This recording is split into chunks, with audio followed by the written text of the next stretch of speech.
Hello then, I hope you are doing well. This is a quick guide on how to complete the S.A.B.E.R Nightfall on Grandmaster difficulty. I will first show you our loadouts, followed by our strategies. Timestamps are in the description below. This Grandmaster contains overloads and barriers.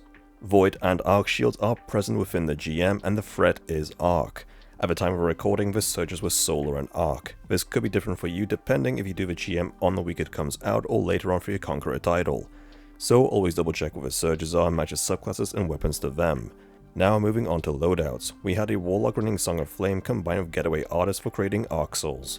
The Hunter ran Deadfall for clearing ads along with Omnioculus for infinite invis grenades. The Titan ran Sentinel Shield for ad control combined with Ursa Furiosa Gauntlets to regain super energy and create Orbs of Power. For weapons we had a Warlock running Wish Ender for barriers and a hand cannon for overloads with a machine gun for ads.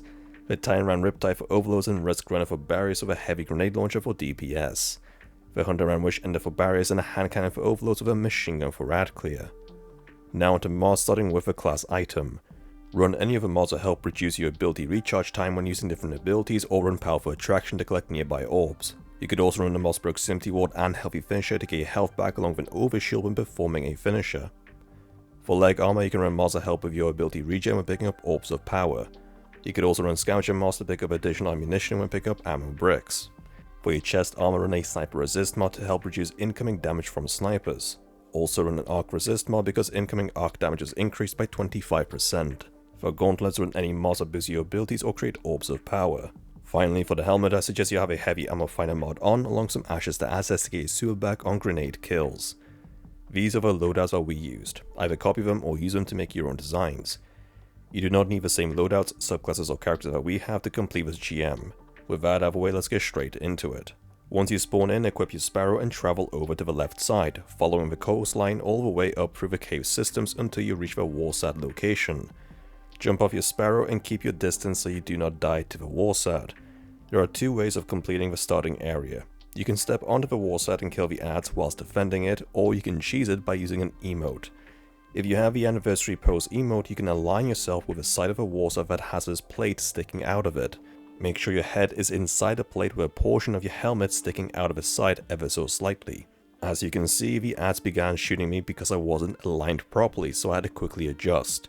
You can also use chair emotes to make your character's head sink inside the place to achieve the cheese. By doing so, the ads around you will become harmless. Just make sure your teammates are hiding somewhere else, like inside the cave that is located on the rock wall at the edge of the area. Also, they cannot shoot any ads or ships because this can draw attention to you. Once the Warsat is complete, the ads will despawn, apart from the champions, which will consist of 2 overloads and a barrier champ. You can use this rock formation on the left side to get some high ground on the champions to make it easier to kill them. Make sure to kill the barrier first so it doesn't protect the overloads, and then focus on them next. Proceed towards the next area, and as soon as you go through the door, head straight to the left side. There will be a tunnel and you want to go to the end of it because this is the safest location in the room. Use this area to clear out the room of ads and chain your supers back and forth.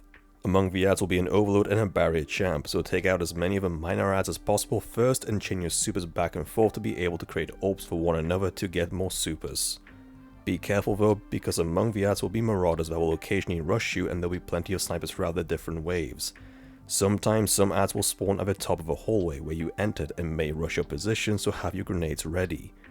Once the room is fairly clear, one person can rotate towards the top of the tunnel where you entered and use the side angle on a barrier to get rid of it. Once done, rotate back down the hallway to your teammates because another overload will spawn in. Leave the overload alive for now and focus on clearing the room first of the minor ads, and then focus on that overload. Use the tunnel and the pillars in the room for cover to get different angles on the enemies. This will spawn in the fuel cell at the back of the room, and destroying it will bring in additional waves of ads. Amongst these ads will be explosive shanks which will spawn in around you, and they will try to rush you. There will also be additional ads spawning around the room, such as Vandal Snipers and 2 Overload Champs, so clear the room first and use the 2 tunnel entrances to snipe at the overloads one at a time. The last overload likes to use the back platform for cover, so you can rotate to the stairs on the left and head glitch the top to shoot the overload without it shooting you. Then proceed onwards towards the next area where you need to deactivate the arc streams. 2 people can stay back to help clear out the shanks whilst the other person goes to pick up a reactor core at the end of a hallway. The other 2 stay back and provide cover fire for the runner, but be careful of your right side for any explosive shanks. The runner can actually double jump with the orb and bounce off the ceiling, which is quicker than walking. If any shanks spawn by the deposit area, the runner should hide in between the middle blocks until the depository area is clear. Once done, keep pushing up to the next room. Now this area can be quite difficult, so it will require teamwork and timing. Stay near the tunnel at the front so you can retreat back down the tunnel at any point in case something goes wrong. Among the adds will be an overload champ, and once all the minor adds die, a barrier will spawn behind it along with reinforcements, so get rid of the overload first as quickly as you can before the barrier protects it. Clearing some of the adds will cause innovative overloads to spawn in next to the barrier with even more adds. As you can see, we are chaining our supers together one at a time. This helps to create orbs for each other to refuel our supers. Clear the minor adds out so that the champions are on their own. This way you can deal with them one at a time for easier kills. In the second to last room, just stay by the entrance. There's going to be a ton of adds including snipers at the back along with a barrier and an overload.